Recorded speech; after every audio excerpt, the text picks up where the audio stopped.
At 7:30, we got Duquesne, which went 7-5. Traveling to Toledo, who went 11-3. Toledo favored by 28.5 points on ESPN Plus.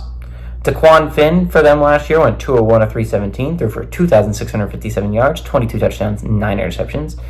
Penny Boone had 194 carries on the ground for 1,400 yards and 15 touchdowns. And Jordan Newton had 52 catches for 696 yards and 9 touchdowns.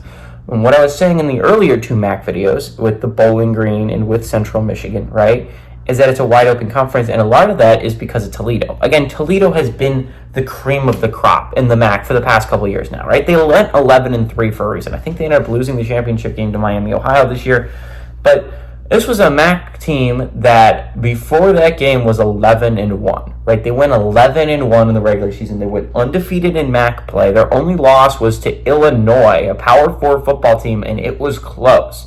They honestly could have easily won that game. Toledo has been the cream of the crop of the MAC. I don't know if it's going to be this year. I have faith in the coaching staff that they're going to make a decent team out of it this year, but you lose Duquesne Finn to Baylor. Finn transfers to Baylor. You lose Penny Boone, and it's just like, I don't know where the offense is going to come from exactly. And I understand you were always going to have to, I mean, Finn was never a permanent solution. Again, no one is in college football, but Finn was playing some really good football, and I think if Finn had stayed, we would hear a lot more hype for maybe Toledo to get that playoff spot. Again, everyone seems to have it in their head that it's going to be Liberty or Boise State regardless, but I think they would be more in the conversation like Memphis is than where they are now, which is just so far away from the playoff picture, it's not even funny, right? That's how the MAC is viewed. I think if they had kept those players, if they at least kept Finn, they would have had a shot. Now, again, I think this is going to be a wide open year this year in the MAC. I don't think Toledo is that much better than everyone else, which they have been in the past couple of years, at least